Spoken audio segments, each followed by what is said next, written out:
الحمدللہ رب العالمین والصلاة والسلام علی سید المرسلین اما بعد فاعوذ باللہ من الشیطان الرجیم بسم اللہ الرحمن الرحیم۔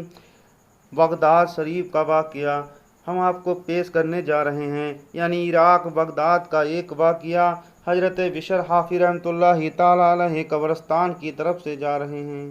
قبرستان کی طرف سے آپ کا گزر ہو رہا ہے۔ کیا دیکھتے ہیں کہ قبرستانوں میں ایسا شور و غل ہو رہا تھا جس سے آپ کو یہ محسوس ہو رہا تھا کہ جیسے کہ لڑ رہے ہوں، یعنی مردے آپس میں لڑ رہے ہوں۔ آپ قریب پہنچے تو آپ کو واقعی محسوس ہوا کہ ہاں واقعی مردے خوب لڑ رہے ہوں۔ وہ اپنی نورانی آنکھوں سے ایسے دیکھ رہے تھے جیسے کہ ہم ایک دوسرے کو دیکھتے ہیں، سبحان اللہ۔ ایسے دیکھ رہے ہیں کہ جیسے ہم ایک دوسرے کو دیکھتے ہیں، سبحان اللہ۔ وہ اپنی روحانی آنکھوں سے، نورانی آنکھوں سے وہ منظر دیکھ رہے ہیں، اور ایسا محسوس ہو رہا ہے کہ کتنی تیزی سے لڑ رہے ہیں۔ تو حضرت بشر حافظ رحمۃ اللہ تعالیٰ علیہ نے اللہ تبارک تعالیٰ سے دعا کی، اے میرے پروردگار عالم، اس چیز سے مجھے آگاہی ہو جائے، آخر یہ قبرستانوں میں یہ شور و غل، یہ لڑائی فساد کیسا محسوس ہو رہا ہے، اس چیز سے مجھے آگاہ ہو جائے۔ آپ نے یہ کہا تو آپ کو پورا محسوس ہونے لگا، اور آپ ان کے قریب پہنچے، یعنی وہ قبرستان میں، یعنی شہر خاموشہ میں جو مرحومین جو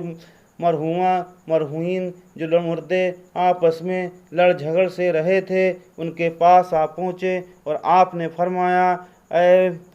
اللہ کے نیک بندو، اے اللہ کے بندو، آپ کیوں لڑ رہے ہو، اس کی وضاحت کیا ہے، آخر کیا وجہ ہے، مجھ کو بتائیے گا۔ تو مرحوم جتنے بھی تھے، یعنی قبرستانوں میں وہ مردے، یعنی شہر خاموشہ میں وہ لڑ جھگڑ رہے جیسے مردے، انہوں نے کہا، اے اللہ کے ولی، ہم لڑ نہیں رہے ہیں۔ پچھلے ہفتے ایک شخص آیا، اور آنے کے بعد وہ قبرستان میں گھسا، یعنی شہر خاموشہ میں آیا، اور آنے کے بعد اس نے ہاتھ اٹھا کر سورہ اخلاص پڑھا، اور پڑھنے کے بعد اس کا ثواب ہم سب قبر والوں کو بخش دیا، سبحان اللہ۔ ایک بار سورہ اخلاص پڑھ کر جو اس نے ثواب بخشا تھا، اس کی برکت سے ہم کو اتنا ثواب ملا کہ وہی ثواب ہم بانٹنے میں لگے ہیں۔ آپ کو محسوس یہ ہو رہا ہے کہ جیسے ہم لڑ رہے ہیں، آخر ہم لڑ نہیں رہے ہیں، ہم وہی ثواب بانٹنے میں لگے ہیں، سبحان اللہ۔ یعنی سورہ اخلاص ایک بار پڑھنے کا اتنا ثواب کہ 8 دن سے لگاتار مردے آپس میں وہ ثواب بانٹ رہے ہیں، تقسیم کر رہے ہیں، سبحان اللہ۔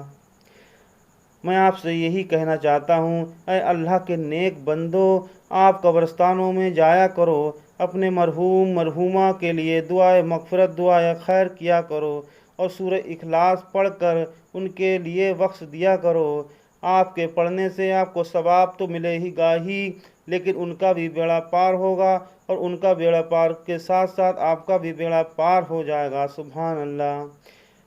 مردوں کو، یعنی جو دنیا فانی سے رخصت ہو جاتے ہیں، شہر خاموشہ چلے جاتے ہیں، عالم برزخ میں ان کا بسر ہونے لگتا ہے، تو اس وقت ان کو نہ دنیا کی طلب، نہ مال کی طلب،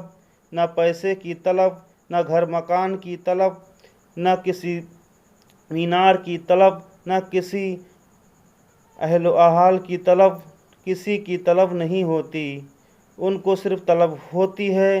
تو وہ طلب ہے ان کے لیے دعائے مغفرت کرو، ان کے لیے یہی طلب ہے۔ آپ ان کے لیے سورہ اخلاص پڑھا کرو، آیت الکرسی پڑھا کرو، یاسین شریف پڑھا کرو، سورہ رحمان پڑھا کرو۔ اگر یہ آپ پڑھ کر کے ان کے لیے دم کر دیں گے، ان کی طلب دور ہوگی، یعنی ان کی طلب ہی یہی ہے کہ ان کا بخشش کا ذریعہ بنے، اور بخشش کا ذریعہ بنانا آپ کے ہاتھ میں ہے، کیونکہ آپ عالم برزخ میں نہیں پہنچے ہو، عالم دنیا میں ہو۔ عالم دنیا میں جو انسان ہے اس کو اختیار ہے، عالم برزخ میں جانے کے بعد اختیار ختم۔ اس لیے وہ آپ کا سہارا چاہتے ہیں، ان کا سہارا بن جایا کرو، کیونکہ جب وہ دنیا میں تھے تو وہ آپ کا سہارا تھے،